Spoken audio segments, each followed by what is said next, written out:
Meu nome é Ailane. Tenho 41 anos, olhos escuros que herdei de minha mãe, uma mulher que conheci apenas através de uma fotografia desbotada, e um silêncio que aprendi a usar como escudo. Cresci na região de Santa Maria, no Distrito Federal, em uma casa onde o reboco das paredes nunca foi terminado e onde o banheiro era dividido por uma cortina de plástico transparente que minha avó trocava religiosamente a cada 3 meses. Minha avó era cega. Perdeu a visão aos 32 anos, depois de uma infecção mal tratada.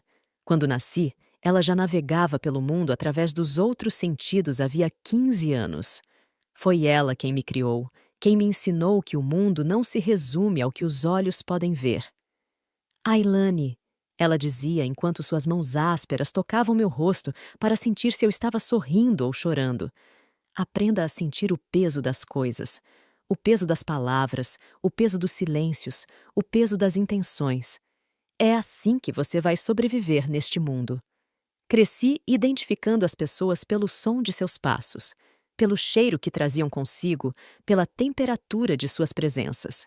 Minha avó me ensinou a cozinhar medindo os ingredientes com as mãos em concha, a reconhecer quando o feijão estava no ponto pelo vapor que subia da panela, a saber quando alguém estava mentindo pela mudança sutil no ritmo da respiração. Nossa casa tinha 3 cômodos. A sala que também servia de quarto para mim, o quarto dela, e a cozinha que se estendia para um pequeno quintal onde ela cultivava ervas medicinais. O chão era de cimento queimado, sempre frio nas manhãs de inverno. As paredes eram pintadas de um azul desbotado que um dia deve ter sido vibrante. Não tínhamos azulejo na cozinha, apenas uma pia de concreto que minha avó esfregava com sabão de pedra até brilhar. Aos 7 anos, eu já sabia lavar roupa no tanque, fazer café no fogão a lenha e guiar minha avó pelas ruas esburacadas do bairro quando ela precisava ir ao mercado. As pessoas olhavam com pena, mas eu não entendia o porquê. Para mim, aquela era simplesmente nossa vida, não conhecia outra. A escola ficava a 40 minutos de caminhada.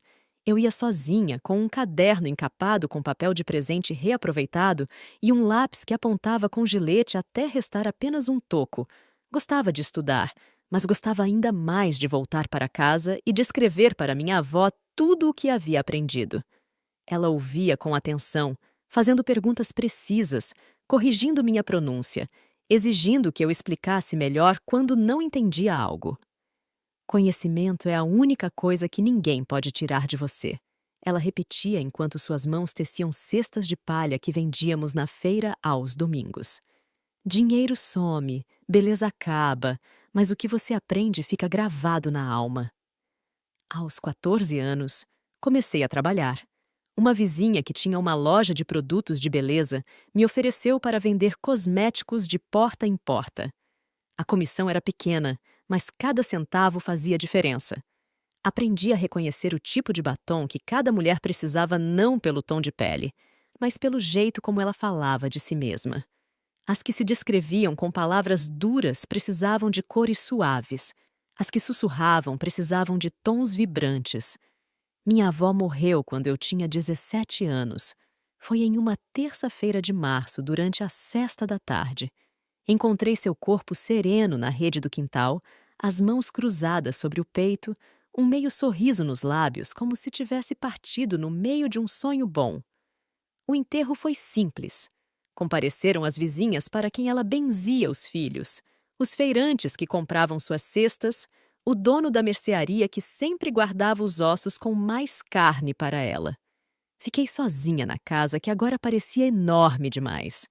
O silêncio, que antes era preenchido pelo arrastar de seus chinelos e pelo tilintar de suas pulseiras, agora pesava como chumbo. Mas eu tinha suas lições gravadas em cada célula do meu corpo. Sabia trabalhar, sabia economizar, sabia ler as pessoas. Continuei vendendo cosméticos, mas agora também fazia faxina em casas de família.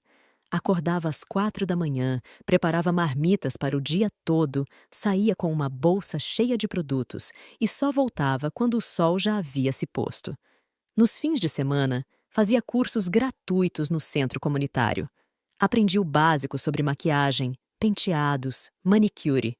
Foi durante um desses cursos que descobri meu verdadeiro talento: minhas mãos. Assim como minha avó tecia cestas com precisão mesmo sem enxergar, eu conseguia criar arte nas unhas das mulheres. Tinha paciência para os detalhes, firmeza para os traços delicados, criatividade para transformar 10 pequenas telas em obras de arte. Aos 22 anos, montei meu primeiro salão. Uma cadeira de plástico branco na sala de casa, uma mesa improvisada com uma tábua sobre 2 cavaletes. Um kit básico de esmaltes que comprei parcelado em 12 vezes. As primeiras clientes foram as vizinhas, atraídas pelos preços baixos e pela conveniência de não precisar sair do bairro. Mas eu não fazia apenas unhas. Enquanto lixava, cortava e pintava, eu ouvia. Ouvia sobre maridos infiéis, filhos rebeldes, sonhos adiados, pequenas vitórias diárias. Aprendi que um salão de beleza é mais que um lugar onde se melhora a aparência. É um confessionário, um divã, um refúgio. As mulheres saíam de minha casa não apenas com as unhas feitas, mas com os ombros mais leves. Algumas choravam enquanto eu massageava suas mãos com creme hidratante. Outras riam de histórias que não haviam compartilhado com ninguém. Todas voltavam. O boca a boca funcionou melhor que qualquer propaganda. Em 6 meses, precisei comprar mais 2 cadeiras. Em 1 ano, a sala de casa já não comportava o movimento. Foi quando aluguei um pequeno espaço comercial a 3 quarteirões dali.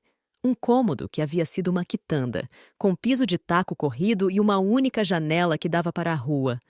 Pintei as paredes de rosa claro com a ajuda de algumas clientes que se tornaram amigas. Comprei móveis usados em bom estado, espelhos em liquidação, organizei cada esmalte por cor em prateleiras que eu mesma montei.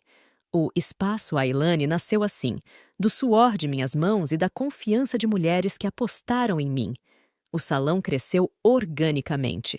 Primeiro, contratei Júlia, uma menina do bairro que tinha jeito para design de sobrancelhas. Depois veio Márcia, especialista em depilação. Por fim, Rose, que fazia penteados para festas. Éramos uma equipe pequena, mas eficiente, cada uma com sua especialidade, todas comprometidas com o mesmo objetivo: fazer cada mulher que entrasse ali se sentir especial. Trabalhávamos de segunda a sábado, das 8 da manhã às 8 da noite. Aos domingos, eu fazia a contabilidade, planejava compras, estudava novas técnicas em vídeos da internet. Não tinha diploma de administração, mas tinha a escola da vida e os ensinamentos de minha avó sobre economizar cada centavo, investir com sabedoria, nunca gastar mais do que se ganha. Foi em uma quinta-feira de outubro que Deilson entrou em minha vida. Ou melhor, invadiu. Ele apareceu no salão dizendo que seu carro havia quebrado na esquina e perguntando se podia usar o telefone. Vestia um terno bem cortado, emanava um perfume caro, tinha as mãos manicuradas e um sorriso que praticava no espelho, desses que mostram todos os dentes, mas não alcançam os olhos. Senhora Ailane, ele disse depois de ver meu nome no letreiro atrás do balcão. A senhora é a dona deste estabelecimento próspero? Respondi que sim, continuando a atender minha cliente. Ele ficou ali, observando o movimento, contando mentalmente quantas mulheres entravam e saíam, calculando, sempre calculando. Impressionante! Comentou quando finalmente conseguiu a atenção que queria. Uma mulher como a senhora, sem estudos formais, conseguir montar um negócio destes. Deve ser difícil lidar com toda a parte burocrática, não? A isca estava lançada, mas eu ainda não havia percebido o anzol. Respondi que me virava bem, que tinha aprendido fazendo. Ele sorriu aquele sorriso ensaiado e ofereceu seu cartão. Deilson Rodrigues, consultor administrativo. Se precisar de ajuda com impostos, fluxo de caixa, essas coisas chatas que tiram o sono de empreendedores, me procure. Guardei o cartão na gaveta junto com dezenas de outros que recebia de vendedores e fornecedores. Mas Deilson era persistente. Passou a aparecer no salão com frequência, sempre com uma desculpa diferente. Trazia café para a equipe, elogiava a decoração, perguntava sobre o movimento. A senhora precisa de alguém para cuidar dessas questões administrativas, insistia. Assim pode focar no que realmente importa, fazer essas mulheres felizes. O cerco foi se fechando devagar. Ele descobriu que eu morava sozinha, que não tinha família próxima, que dedicava todo o meu tempo ao salão. Começou a aparecer no fim do expediente oferecendo carona. Trazia jantar quando eu ficava até tarde fechando o caixa. Mostrava-se prestativo, atencioso, preocupado com meu bem-estar. Ailane, ele dizia com aquela voz mansa que agora reconheço como manipuladora. Você trabalha demais. Precisa de alguém para dividir esse peso. Deixa eu te ajudar. A primeira bandeira vermelha apareceu quando ele sugeriu que passássemos a conta do salão para o nome dele. Para proteger seu patrimônio, justificou. Mulher sozinha, sem marido, os bancos não respeitam. Comigo, como responsável legal, conseguimos melhores condições. Recusei educadamente. Ele não gostou, mas disfarçou a irritação com outro sorriso. Você é teimosa, disse como se fosse um elogio. Gosto de mulheres decididas. Mas a persistência dele era como água mole em pedra dura. Aos poucos, fui cedendo em pequenas coisas. Deixei que organizasse alguns documentos, que negociasse com fornecedores, que opinasse sobre investimentos. Cada concessão era celebrada com jantares em restaurantes caros, presentes que eu não pedia, declarações de amor que soavam como contratos. Quando percebi, estávamos morando juntos. Ele havia se mudado para minha casa aos poucos. Primeiro uma muda de roupa, depois uma escova de dentes, então uma gaveta, até ocupar metade do guarda-roupa. A casa que eu havia herdado de minha avó, meu único bem verdadeiramente meu, agora tinha a presença pesada dele em cada cômodo. A transformação foi gradual. Primeiro, ele começou a questionar meus horários. Precisa mesmo trabalhar até tão tarde? Depois, minhas amizades. Essas mulheres só querem se aproveitar de você. Em seguida, minhas decisões no salão. Você é muito mole com as funcionárias, por isso não lucra o que deveria. Ele se apresentava como administrador, mas nunca havia um diploma. Dizia cuidar das finanças, mas o dinheiro sumia. Prometia investimentos, mas as dívidas cresciam. E sempre havia uma explicação plausível, uma justificativa elaborada, uma promessa de que tudo melhoraria. Você não entende de números, Ailane, ele repetia quando eu questionava. Confia em mim. Não é por isso que estou aqui? Para cuidar de você? Mas cuidar, descobri, tinha um preço alto. Ele passou a controlar cada centavo que entrava, cada decisão que eu tomava, cada passo que eu dava. A maquininha de cartão do salão ficava em suas mãos. As senhas bancárias, só ele sabia. Os lucros evaporavam em investimentos que nunca davam retorno. Você gasta demais com bobagens. Acusava quando eu pedia dinheiro para comprar material para o salão. Precisa aprender a economizar. Enquanto isso, ele trocava de carro a cada 6 meses, comprava ternos importados, frequentava lugares caros com amigos que eu não conhecia. Quando questionava, a resposta era sempre a mesma. É para manter as aparências. No mundo dos negócios, imagem é tudo. A humilhação era servida em doses diárias. Na frente das funcionárias, ele me corrigia como se eu fosse uma criança. Ailane não entende que para ganhar dinheiro é preciso gastar dinheiro, dizia com condescendência. Por isso precisa de mim aqui. Com as clientes, o teatro era outro. O marido dedicado, o administrador competente, o homem que havia salvado o salão da falência. Quando conheci Ailane, isto aqui era uma bagunça. Mentia descaradamente. Agora vejam como está organizado. Mas a organização dele tinha um método próprio. Dinheiro que sumia do caixa aparecia em sua conta como pagamento de consultoria. Compras superfaturadas rendiam comissões que iam direto para seu bolso. Empréstimos em meu nome financiavam seus luxos enquanto eu me endividava. Tentei reagir algumas vezes, questionar, confrontar, exigir explicações. A resposta vinha em forma de gritos, ameaças veladas, chantagem emocional. Depois de tudo que fiz por você, dizia com os olhos marejados de lágrimas falsas. Salvei seu salão, dei meu tempo, minha expertise, e é assim que você agradece. A culpa que ele plantava em mim crescia como erva daninha. Talvez eu fosse mesmo ingrata. Talvez não entendesse de negócios. Talvez devesse confiar mais, questionar menos. Minha avó havia me ensinado a ler as pessoas, mas o amor, ou o que eu achava que era amor, havia me cegado. Foi quando Rowena apareceu que as últimas ilusões se despedaçaram. Ela tinha 23 anos, cabelos loiros descoloridos, unhas postiças que precisavam de manutenção urgente e uma risada estridente que ecoava pelo salão quando vinha fazer as sobrancelhas. Sempre marcava no fim do expediente, sempre pedia desconto, sempre demorava mais que o necessário. Seu marido é um homem de sorte, comentou um dia enquanto Júlia trabalhava em suas sobrancelhas. Ter uma mulher que banca tudo deve ser o sonho de todo homem. O comentário ficou reverberando em minha mente. Bancava tudo? Do que ela estava falando?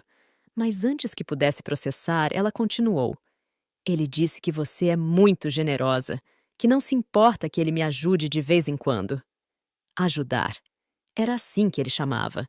Descobri depois, através de extratos bancários que consegui acessar quando ele viajou, que a ajuda incluía pagamento de aluguel, compras de supermercado, presentes caros. Tudo com meu dinheiro, claro. O dinheiro que eu suava para ganhar, que minhas mãos cansadas produziam, que meu salão gerava. Mas o pior ainda estava por vir.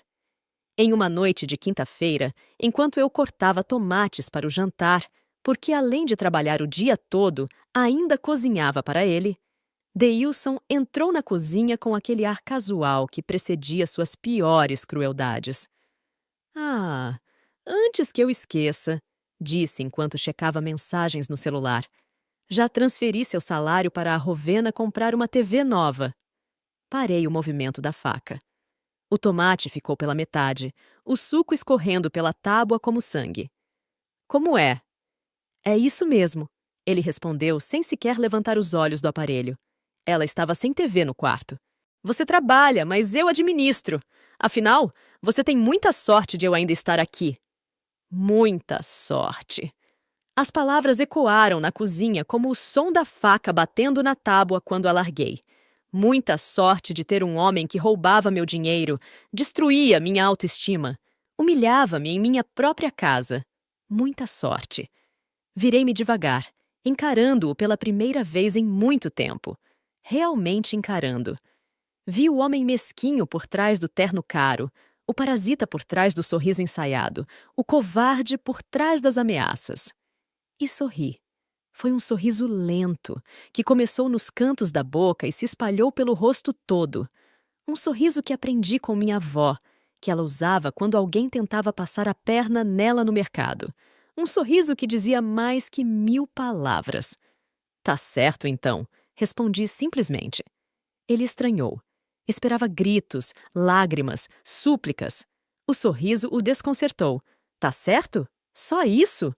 Só isso, confirmei, voltando-me para os tomates. O jantar está quase pronto. Comemos em silêncio. Ele mastigava desconfiado, lançando olhares furtivos em minha direção. Eu mantinha o mesmo sorriso enigmático, saboreando cada garfada como se fosse a última. Porque era, de certa forma, a última refeição daquela farsa, o último jantar daquela mentira. Depois do jantar, ele foi para a sala assistir televisão, irônico, considerando o motivo da transferência. Eu fui para o quarto e fiz o que vinha planejando há meses, esperando apenas o momento certo, a gota d'água que transbordaria o copo de minha paciência. Liguei para Dr. Marcos, o advogado que havia conhecido através de uma cliente. Expliquei a situação. Enviei os documentos que havia reunido secretamente. Extratos mostrando os desvios, comprovantes das transferências indevidas, gravações de áudio que fiz escondida durante suas explosões de raiva. Senhora Ailane, disse o advogado após analisar o material, a senhora tem um caso sólido, mas precisamos agir rápido antes que ele perceba. Agimos. Naquela mesma noite, enquanto Deilson roncava no sofá, embalado pela televisão que eu paguei, executamos o plano. bloqueio das contas que estavam em meu nome, mas que ele controlava, pedido de despejo imediato, já que a casa estava apenas em meu nome, denúncia formal por apropriação indébita e estelionato. Mas o golpe de mestre foi outro. 3 meses antes, prevendo que a situação chegaria a este ponto, eu havia transferido o salão para o nome de minha cunhada de consideração, Teresa, uma das primeiras clientes que se tornou amiga e que eu considerava família. O contrato de gaveta estava seguro, assim como todo o patrimônio do negócio. Fui dormir naquela noite com o mesmo sorriso nos lábios. Pela primeira vez em anos, dormi profundamente, sem pesadelos, sem a sensação de sufocamento que havia se tornado rotina. Sonhei com minha avó, com suas mãos ásperas acariciando meu rosto, com sua voz dizendo: "É assim que se faz, minha menina. Paciência de água, força de pedra." Acordei antes do amanhecer, tomei banho, vesti minha melhor roupa, um vestido azul que comprei com meu primeiro salário do salão, e preparei café. O aroma se espalhou pela casa, acordando Deilson, que apareceu na cozinha com cara amassada e humor pior ainda. "Que cheiro bom!" comentou, sentando-se à mesa como se fosse o dono da casa. Como se tivesse direito àquele café, àquela mesa, àquela vida que eu construí. As batidas na porta começaram às 7 em ponto. Ele levantou irritado, praguejando contra quem ousava incomodar tão cedo. Abriu a porta com violência, pronto para despejar sua raiva matinal em quem quer que fosse. Mas as palavras morreram em sua garganta quando viu os oficiais de justiça, o representante da Caixa Econômica, o advogado com uma pasta cheia de documentos. "Senhor Deilson Rodrigues?" perguntou o oficial mais velho, um homem de bigode grisalho e ar cansado de quem já viu de tudo. "Sim", respondeu ele, a voz perdendo a arrogância costumeira. "O imóvel está registrado em nome exclusivo da senhora Ailane Santos. A ordem de despejo é imediata. O senhor tem 30 minutos para recolher seus pertences pessoais." Foi nesse momento que apareci, vinda da cozinha, carregando a bandeja com o café que havia preparado. Mas não para ele. "Ah, bom dia!" Cumprimentei a equipe com cordialidade. "Deixei o café pronto para os senhores. Devem estar cansados, começar o trabalho tão cedo. E o que tiver faltando na documentação está na pasta azul do armário. Adeus, Deilson." Ele ficou estático, a boca aberta como um peixe fora d'água, os olhos alternando entre mim e os oficiais. "Ailane, o que significa isso?" "Significa", respondi com calma enquanto servia café para o advogado, "que você tem 28 minutos para sair da minha casa." "Sua casa?" "Nossa casa. Eu moro aqui há anos." "Mora de favor", corrigiu o advogado, sorvendo o café com apreciação. "Sem nenhum documento que comprove união estável, sem nenhum bem em comum, sem nenhum direito sobre o imóvel. A lei é clara." Deilson tentou argumentar, ameaçar, até mesmo apelar para o sentimentalismo. Mas cada tentativa era rebatida com documentos, provas, fatos incontestáveis. Enquanto ele esperneava como criança mimada, os oficiais começaram a supervisionar a retirada de seus pertences. "E o salão?" gritou ele quando a ficha começou a cair. "Eu administro o salão! Sem mim! Você não é nada!" "O salão", informei com satisfação mal disfarçada, "foi transferido para nome de Teresa há 3 meses. Todos os documentos estão em ordem. Quanto à sua administração..." Fiz uma pausa dramática, saboreando o momento. Todas as movimentações fraudulentas foram documentadas e enviadas às autoridades competentes. Seu trabalho de administrador acabou. Foi quando ele mencionou Rovena como última cartada. "Ela vai processar você!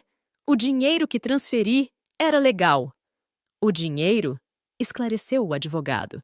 "Foi transferido de uma conta empresarial sem autorização da proprietária para fins pessoais. Isso configura crime. A senhora Rovena teve suas contas bloqueadas preventivamente e será intimada a devolver cada centavo." Observei Deilson recolher suas coisas, o terno amassado, o cabelo despenteado, a postura derrotada.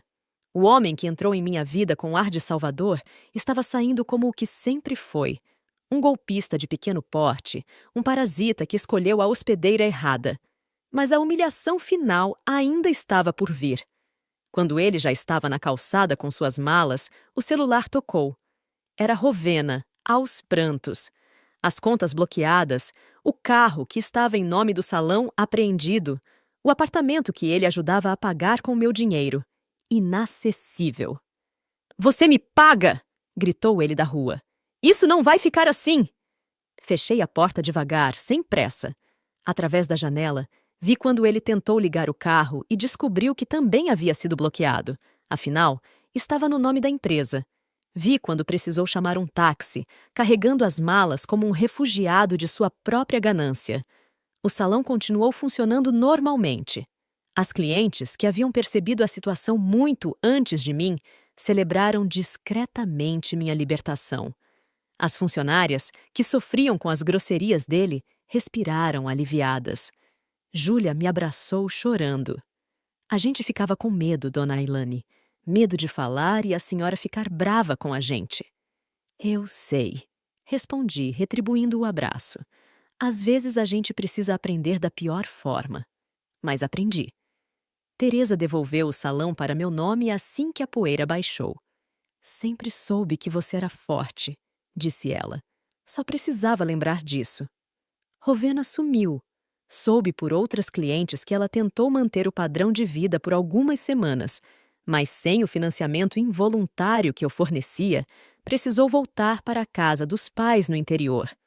O apartamento, os presentes, as unhas postiças caras, tudo evaporou junto com as ilusões que Deilson vendia.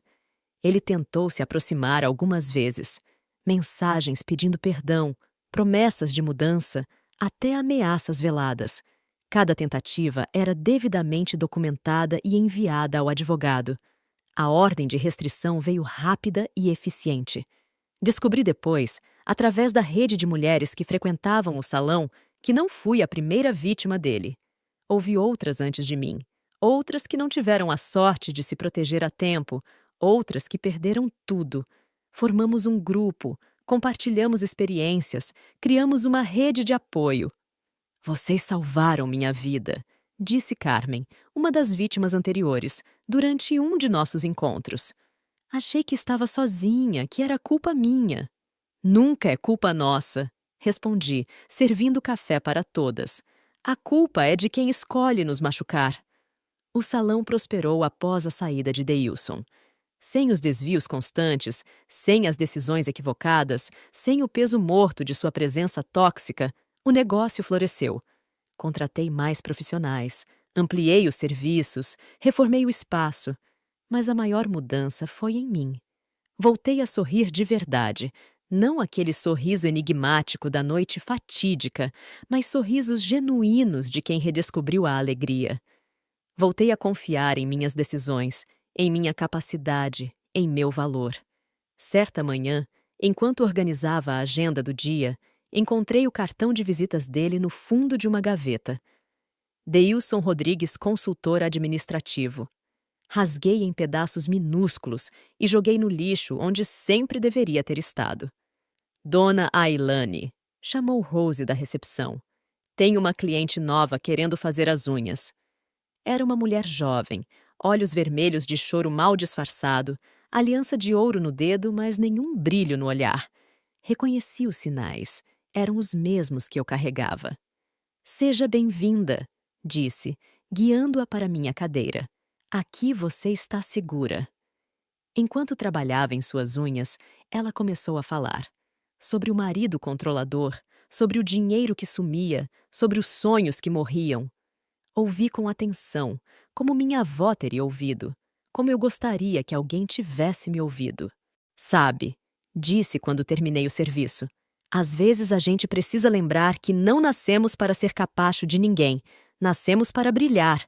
Ela saiu com as unhas perfeitas e algo mais, uma fagulha de esperança nos olhos. Deixou seu número, disse que voltaria. Sei que voltará. Todas voltam quando encontram um lugar onde podem ser elas mesmas. À noite, Sozinha em minha casa reconquistada, preparei um jantar simples. Arroz, feijão, uma salada de tomates, os mesmos tomates que estava cortando naquela noite fatídica. Mas agora o gosto era diferente. Tinha sabor de liberdade. Lembrei de minha avó, de suas lições sobre sentir o peso das coisas. O peso das mentiras de Deilson quase me esmagou, mas o peso da verdade, da justiça, da minha própria força, esse peso eu carrego com orgulho. Antes de dormir, passei pela sala onde ficava a televisão. A mesma televisão pela qual ele desviou meu salário para comprar outra para a amante. Desliguei da tomada, peguei com cuidado e levei para a calçada. Para doação, escrevi em um papel que colei na tela. Funciona perfeitamente. Que traga mais alegria para a próxima casa do que trouxe para esta. De manhã, a televisão havia sumido. Espero que tenha ido para uma família que precise, para crianças que assistirão desenhos, para idosos que acompanharão novelas. Qualquer destino é melhor que alimentar as ilusões de um homem que confundiu generosidade com fraqueza. Hoje o salão está maior. Ocupamos o espaço ao lado, contratamos mais profissionais, atendemos mais mulheres. Cada uma que entra recebe mais que um serviço de beleza. Recebe acolhimento, respeito, a certeza de que não está sozinha. Criei um projeto. Toda última sexta-feira do mês, atendemos gratuitamente mulheres em situação de vulnerabilidade. Mulheres como eu fui, como muitas são, como nenhuma deveria ser. Oferecemos não apenas serviços estéticos, mas indicação de advogados, psicólogos, grupos de apoio. Por que você faz isso? Perguntou uma jornalista que veio fazer uma matéria sobre o projeto. Porque alguém precisa fazer. Respondi simplesmente. Porque quando estava no fundo do poço, gostaria que alguém tivesse me estendido a mão. A matéria saiu com o título O Salão que Salva Vidas. Exagero jornalístico, pensei. Mas as mensagens que recebi depois me fizeram repensar. Mulheres de todo o país agradecendo, compartilhando histórias, pedindo conselhos. Talvez não seja exagero, afinal. Deilson tentou mais uma aproximação recentemente. Apareceu no salão bem vestido, com outro carro, provavelmente de outra vítima, pedindo para conversarmos. As meninas formaram uma barreira humana na porta. A senhora não precisa falar com ele, disse Júlia, protetora como uma filha que nunca tive. Eu sei, respondi, levantando da cadeira onde estava atendendo. Mas eu quero. Encarei-o do outro lado do vidro da porta. O mesmo homem, o mesmo sorriso falso, as mesmas promessas nos olhos. Mas eu não era mais a mesma. A mulher que ele conheceu, que manipulou, que tentou destruir, essa mulher morreu naquela noite na cozinha. Não tem nada para conversarmos, disse através do vidro. Você fez suas escolhas. Eu fiz as minhas. Fim da história. Ailane, por favor, ele implorou, as mãos no vidro como um mendigo. Mudei. Aprendi a lição. Sorri. Aquele mesmo sorriso enigmático que o desconcertou tanto. Que bom para você. Agora vá embora antes que eu chame a polícia. A ordem de restrição ainda vale. Vi quando ele se afastou, derrotado. Vi quando olhou para trás uma última vez. Vi quando sumiu na esquina, levando consigo apenas o fracasso de suas tentativas. Voltei para minha cliente, para minhas unhas, para minha vida. A vida que construí com essas mãos, que defendi com unhas e dentes, literalmente, que hoje compartilho com outras mulheres que precisam lembrar de sua própria força. Quem era? Perguntou a cliente curiosa. Ninguém importante, respondi voltando ao trabalho. Só um fantasma do passado. E era isso mesmo que ele havia se tornado. Um fantasma, uma lição aprendida, uma página virada. Enquanto ele continuava vagando de vítima em vítima, eu construía. Enquanto ele destruía, eu criava. Enquanto ele parasitava, eu prosperava. O sorriso enigmático daquela noite na cozinha não era de rendição. Era de quem finalmente havia compreendido o jogo e decidido virar a mesa. Era o sorriso de minha avó quando alguém a subestimava. Era o sorriso de todas as mulheres que cansaram de ser diminuídas e decidiram mostrar do que são feitas. Hoje, quando corto tomates para o jantar, sempre faço questão de preparar essa salada específica, lembro daquele momento. A faca pausada no ar, o sangue do tomate escorrendo, as palavras dele ecoando na cozinha. Já transferi seu salário para minha amante comprar uma TV nova. Hoje posso rir. Rir da audácia, da burrice, da certeza que ele tinha de minha submissão. Rir porque enquanto ele achava que me controlava, eu tecia minha teia de proteção. Enquanto ele me subestimava, eu me fortificava. Dona Ailane! Chama Márcia da recepção, interrompendo meus devaneios. Tem uma moça aqui dizendo que a amiga indicou. Parece que precisa de ajuda. Sempre precisa de ajuda. Sempre tem uma amiga que indica. Sempre há uma mulher precisando lembrar que não nasceu para ser capacho, que tem direito à própria vida, ao próprio dinheiro, aos próprios sonhos. Levanto-me, aliso o avental rosa que uso com orgulho e vou receber mais uma guerreira disfarçada de vítima. Vou fazer suas unhas, ouvir sua história, plantar sementes de coragem. Vou fazer o que minha avó fez por mim. Ensinar a ler o mundo com outros sentidos, a perceber o peso das coisas, a confiar na própria intuição. E se um dia ela precisar sorrir aquele sorriso enigmático enquanto corta tomates, sabendo que na manhã seguinte sua vida mudará completamente, espero que lembre de mim. Espero que lembre que teve coragem não veio do nada, veio de cada mulher que recusou ser diminuída, que escolheu lutar, que decidiu vencer. Meu nome é Ailane. Tenho 41 anos, olhos escuros que herdei de minha mãe, mãos que herdei de minha avó e uma força que construí sozinha. Sobrevivi a um parasita, prosperei apesar dele. E hoje, quando alguém pergunta como consegui, respondo com o mesmo sorriso daquela noite. Paciência de água, força de pedra. E quando chegar a hora, não hesite. Vire a mesa, mude o jogo, reescreva sua história. Porque no fim, só você pode decidir como ela termina. E a minha, definitivamente, não terminou com uma TV nova no quarto de uma amante. Terminou com um salão próspero, uma rede de mulheres fortes e a certeza absoluta de que ninguém, nunca mais, vai transferir meu salário ou minha dignidade para lugar nenhum.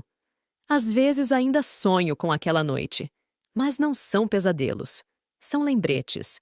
Lembretes de que por trás de cada sorriso enigmático pode haver uma revolução silenciosa, de que por trás de cada "tá certo então" pode haver um plano meticulosamente elaborado, de que por trás de cada mulher subestimada há uma força que pode mover montanhas, ou pelo menos despejar parasitas. E sempre que acordo desses sonhos, preparo café. Mas agora o aroma tem outro significado. Não é mais o café da submissão, servido com medo. É o café da liberdade, preparado com a certeza de que esta casa, esta vida, estas escolhas, tudo é meu. Completamente, irrevogavelmente, orgulhosamente meu. Os meses que se seguiram ao despejo de Deilson foram de reconstrução, não apenas do salão ou das finanças, mas de mim mesma. Cada manhã era uma pequena vitória. Acordar sem o peso de sua presença, preparar o café sem medo de críticas, escolher minhas próprias roupas sem ouvir comentários depreciativos. Voltei a frequentar a igreja que minha avó amava, aquela pequena capela no fim da rua onde ela levava suas cestas para benzer. O padre Antônio ainda estava lá, mais velho, mais curvado, mas com os mesmos olhos bondosos. Ailane, disse ele após a missa, segurando minhas mãos entre as suas. Sua avó ficaria orgulhosa. Você encontrou seu caminho de volta. Não era um caminho religioso, necessariamente. Era um caminho de reconexão com minhas raízes, com os valores que havia aprendido antes de permitir que fossem distorcidos. A igreja era apenas um símbolo. O verdadeiro templo estava sendo reconstruído dentro de mim. Foi lá que conheci Conceição, Uma senhora de 62 anos que havia acabado de descobrir que o marido mantinha uma família paralela havia décadas. Ela entrou no salão em uma terça-feira chuvosa, os cabelos grisalhos desalinhados, os olhos vazios de quem teve o chão tirado de sob os pés. Minha filha disse que aqui vocês ajudam mulheres como eu, murmurou, quase pedindo desculpas por existir. Sentei-a em minha cadeira pessoalmente. Enquanto lavava seus cabelos, havia tanto tempo que ela não cuidava de si mesma, ela começou a falar. 40 anos de casamento, 3 filhos criados, uma vida inteira dedicada a um homem que mantinha outra esposa, outros filhos, outra vida a poucos quilômetros de distância. O pior, ela soluçou enquanto eu massageava seu couro cabeludo, é que todos sabiam. A vizinhança inteira, os amigos, até alguns parentes, todos sabiam menos eu. Como fui tão cega? Sequei suas lágrimas com a mesma toalha que secava seus cabelos. A senhora não foi cega, foi confiante. Existe uma diferença enorme entre as duas coisas. Passei a tarde inteira com Conceição. Cortei seus cabelos em um estilo moderno que realçava seus traços ainda bonitos. Júlia fez suas sobrancelhas. Rose aplicou uma maquiagem suave que devolveu cor ao seu rosto. Márcia cuidou de suas mãos calejadas de anos de trabalho doméstico.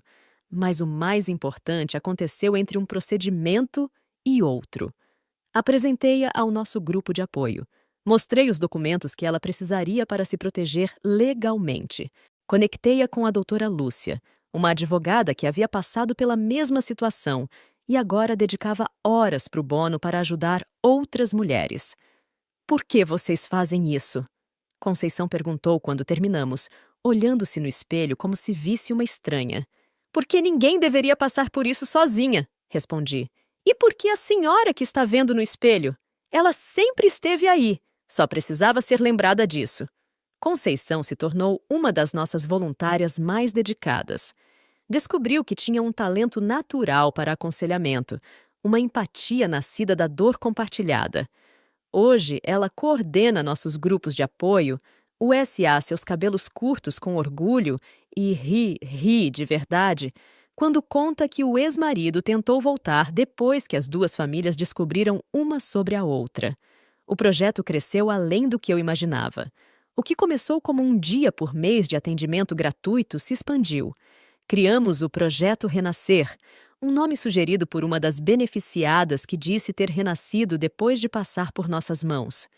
Conseguimos parcerias, psicólogas que doam horas de atendimento, advogadas que orientam sobre direitos, empresárias que oferecem oportunidades de emprego, até uma contadora voluntária que ensina educação financeira, porque descobrimos que o controle do dinheiro é uma das principais armas dos abusadores. Transformamos o andar de cima do salão em um espaço multifuncional. Durante o dia, funciona como sala de capacitação. À noite, vira local de reunião dos grupos de apoio. Nos fins de semana, oferecemos oficinas. Artesanato, culinária, informática básica, qualquer coisa que possa gerar renda e independência. Mas nem tudo foram flores. Houve resistência. Maridos inconformados que apareciam querendo buscar suas mulheres. Ameaças veladas, pneus furados, vidros quebrados. Uma noite, encontrei o salão pichado com palavras horríveis. Destruidora de lares era a mais suave. Fiquei parada na calçada, olhando para aquelas letras tortas, gotejando tinta vermelha como sangue. Vamos limpar, disse Teresa, aparecendo do nada, como sempre fazia quando eu precisava. Logo chegaram outras. Júlia, Rose, Márcia, Conceição. Mulheres que haviam sido ajudadas, mulheres que ajudavam, mulheres que simplesmente se importavam. Limpamos juntas, em silêncio solidário. Mas no dia seguinte, em vez de deixar a parede branca, contratei uma artista, Carla, que havia deixado um relacionamento abusivo e descoberto seu talento com tintas, para criar um mural.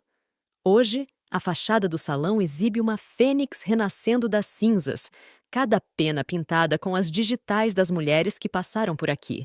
É nossa marca, nosso símbolo, nossa resposta a quem tenta nos calar. O Success trouxe visibilidade. Jornais, revistas, programas de televisão. Sempre recuso dar entrevistas sobre minha história pessoal com Deilson. Não por vergonha, mas porque não quero que ele tenha sequer esses 15 minutos de fama às minhas custas.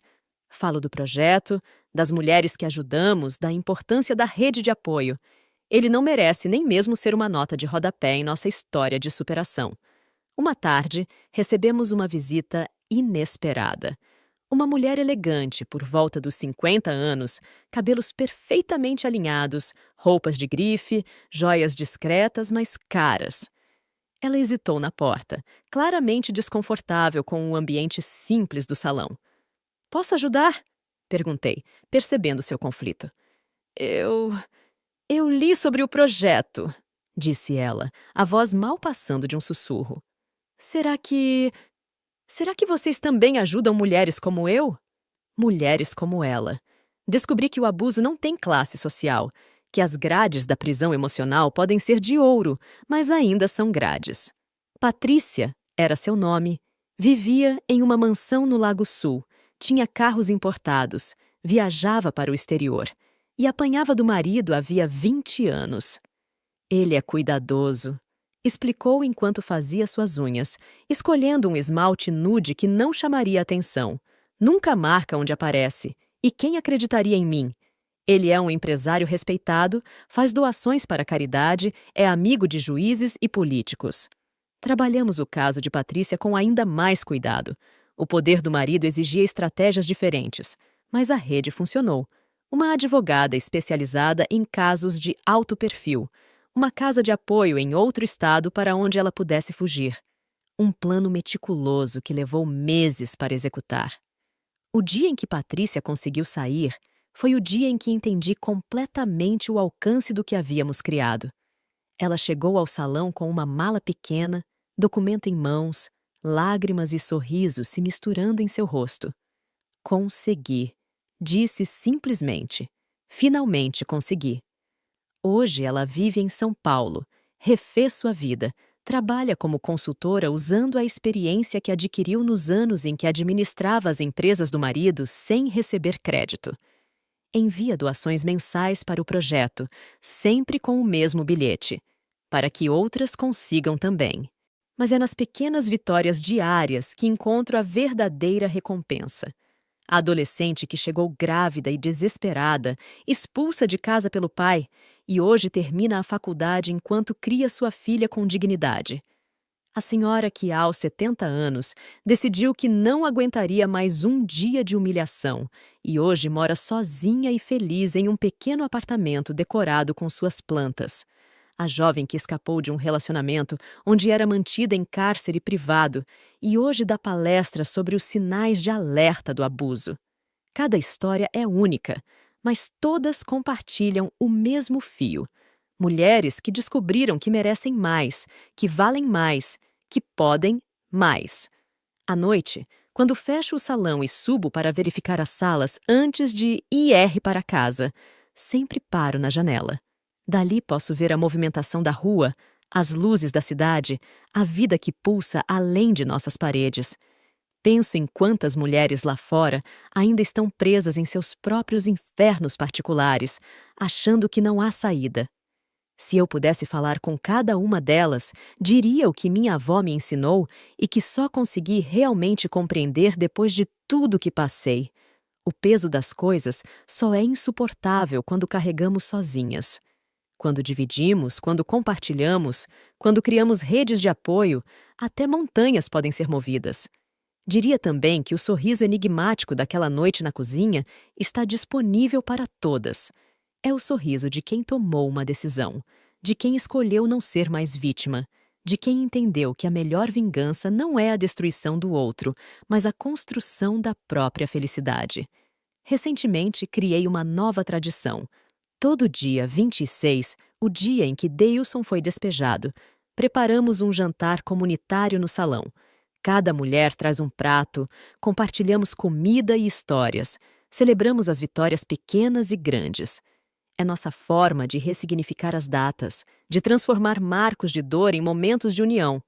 No último jantar, enquanto servia a salada de tomate que sempre faço questão de preparar, uma das novas participantes comentou: "Vocês parecem uma família." "Somos", respondi, olhando ao redor da mesa improvisada, vendo rostos de mulheres que haviam chegado quebradas e hoje sorriam inteiras. Uma família escolhida pela dor, unida pela superação, fortalecida pela esperança. E é isso que construímos, mais que um salão de beleza, mais que um projeto social. Construímos um lar para almas que precisavam lembrar que tinham direito a um lugar seguro no mundo. Um espaço onde "já transferi seu salário para minha amante" se transforma em "já transferi meu medo para o passado onde ele pertence." Às vezes, quando estou sozinha cortando tomates para o jantar, ainda ouço o eco daquelas palavras. Mas agora elas não me machucam. Elas me lembram do quanto cresci, do quanto superei, do quanto construí a partir dos escombros. E sempre, sempre termino sorrindo. Aquele mesmo sorriso enigmático que marcou o início de minha libertação. Porque sei que em algum lugar, neste exato momento, outra mulher está descobrindo que também pode sorrir assim. Está descobrindo que também pode virar o jogo. Está descobrindo que também merece ser livre. E quando ela chegar até nós, porque elas sempre chegam, guiadas por essa rede invisível de solidariedade feminina, estaremos aqui. Com nossas mãos que transformam, nossos ouvidos que escutam, nossos braços que acolhem e nossos sorrisos que dizem: "Bem-vinda ao recomeço. Você não está mais sozinha. O destino tem suas ironias." Descobri através de Carmen, uma das antigas vítimas de Deilson, que ele havia tentado o mesmo golpe em Goiânia. Desta vez, porém, a mulher que ele escolheu era advogada, especializada em direito de família, com conexões na polícia. Durou 3 semanas. Carmen me contou durante um de nossos cafés mensais, rindo de uma forma que só quem sobreviveu pode rir. Ela fingiu que estava caindo no papo dele, documentou tudo, e quando ele tentou assumir as contas do escritório dela, já tinha uma ordem de prisão esperando. Deilson passou 6 meses preso. Quando saiu, tentou voltar para Brasília, mas sua reputação o precedeu. A rede de mulheres que criamos tem tentáculos longos. Cada salão de beleza, cada grupo de apoio, cada mulher que ajudamos se tornou um ponto de vigilância. Ele não consegue mais se aproximar sem que alguém reconheça o modus operandi e alerte as potenciais vítimas. A última notícia que tive foi que ele estava trabalhando como vendedor em uma loja de eletrodomésticos no interior de Minas. Vendendo televisões, ironicamente. Sempre que penso nisso, não consigo evitar um sorriso. Não de vingança, mas de justiça poética. Foi em um desses dias de reflexão que conheci Samuel. Ele chegou ao salão em uma tarde de quarta-feira, não como cliente, mas como irmão de uma mulher que estávamos ajudando. Gabriela havia fugido de um casamento violento e estava hospedada em nossa casa de apoio. Samuel vinha de São Paulo para buscá-la. "Queria agradecer pessoalmente", disse ele, os olhos marejados. "Procurei minha irmã por 2 anos. O marido dela dizia que ela havia fugido com outro, que tinha abandonado os filhos. Mentira! Ela estava trancada em casa, sem acesso a telefone, sem documentos." Conversamos longamente naquela tarde. Samuel era professor de história, viúvo havia 5 anos, criava 2 filhos adolescentes sozinho. Tinha aquele jeito calmo de quem aprendeu que gritar não resolve nada, que às vezes o silêncio diz mais que 1000 palavras. "Como vocês conseguem?", perguntou ele, observando o movimento do salão. "Como mantém a esperança depois de ver tanta crueldade?" "Porque para cada história de dor", respondi, "existe uma de superação. Para cada Deilson, existe um Samuel que atravessa o país para buscar a irmã. Para cada ferida, existe a possibilidade de cura." Ele voltou outras vezes, primeiro para trazer notícias de Gabriela, que estava se recuperando bem. Depois para doar livros para nossa biblioteca comunitária. Então para dar palestras sobre direitos humanos em nossas oficinas. por fim, simplesmente para tomar café e conversar. Você me lembra minha avó, disse ele um dia, provocando minha risada. Isso é elogio ou ofensa? Brinquei. O maior elogio possível. Ela também transformava dor em força, também construía pontes onde outros construíam muros. Nossa amizade cresceu naturalmente, sem pressões, sem expectativas. Samuel entendia que eu havia construído muros altos ao redor do coração, que a confiança precisaria ser conquistada em doses homeopáticas. Ele tinha paciência de professor, afinal. O projeto continuou crescendo. Recebemos um prêmio nacional de direitos humanos. O dinheiro foi usado para comprar a casa ao lado do salão, que transformamos em um centro de acolhimento temporário. Agora podíamos abrigar até 8 mulheres em situação de risco imediato. A inauguração foi emocionante. Compareceram autoridades, imprensa, mas principalmente compareceram elas, as mulheres que haviam passado por nossas mãos e hoje viviam vidas dignas. Cada uma plantou uma muda de ipê no jardim da casa. Hoje, 3 anos depois, as árvores florescem juntas, criando um espetáculo de cores que pode ser visto de longe. É como nós, comentou Conceição durante a última florada. Cada uma com sua cor, sua história, mas florescendo juntas, embelezando o mundo. Criei o hábito de passar pela casa toda manhã antes de abrir o salão. Verifico se as hóspedes precisam de algo, tomo café com elas, ouço as histórias novas, acompanho o progresso das antigas. É nesses momentos que me lembro de por que tudo isso vale a pena. Como naquela manhã em que encontrei Luísa ensinando sua filha de 5 anos a ler.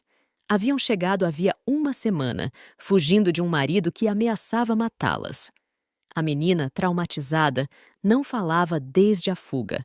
Mas ali estava ela, apontando para as letras, sussurrando as sílabas. Ela voltou a falar. Luísa chorou nos meus braços. Minha menina voltou a falar. São esses momentos que me sustentam, que me lembram que cada unha feita, cada cabelo cortado, cada lágrima enxugada tem um propósito maior. Estamos reconstruindo vidas, uma mulher de cada vez. E quanto a mim? Aos 44 anos, descobri que a vida ainda me reservava surpresas, que o coração, mesmo depois de tanto machucado, ainda podia se abrir para novas possibilidades. Samuel e eu começamos a namorar há 6 meses. É um relacionamento maduro, construído sobre bases sólidas de respeito mútuo e admiração genuína. Você sabe que eu venho com uma bagagem pesada, avisei no início. Todos nós vimos, ele respondeu. A questão é o que fazemos com ela. Você transformou a sua em combustível para ajudar outras. Isso não é bagagem, é tesouro. Ele tem razão. Cada cicatriz que carrego se tornou um mapa para ajudar outras a navegarem suas próprias dores. Cada lágrima que derramei se transformou em compreensão para acolher as lágrimas alheias. Cada momento de desespero que vivi me capacitou a dizer com propriedade: eu entendo, eu superei, você também vai superar. Meu nome é Ailane, tenho 44 anos agora. Continuo com meus olhos escuros, minhas mãos trabalhadoras, meu sorriso enigmático, mas carrego também algo novo. A certeza de que transformei minha dor em propósito, minha história em esperança para outras mulheres. E toda noite, antes de dormir, agradeço. Agradeço a minha avó por me ensinar a ler o mundo além das aparências. Agradeço às mulheres que confiaram em mim. Agradeço até a Deilson, porque foi sua crueldade que me fez descobrir minha verdadeira força. Mas, principalmente, agradeço àquela mulher que sorriu enigmaticamente naquela noite na cozinha. Aquela que escolheu não ser vítima. Aquela que decidiu que, já transferir seu salário para minha amante seria o início de sua libertação, não o fim de sua história. Porque, no final, é isso que somos. Mulheres que escolheram escrever finais diferentes para suas histórias. E continuamos escrevendo. Uma página de cada vez, uma vida de cada vez, um sorriso enigmático de cada vez. Gostou do vídeo? Deixe seu like, se inscreva, ative o sininho e compartilhe. Obrigada por fazer parte da nossa comunidade. Até o próximo vídeo!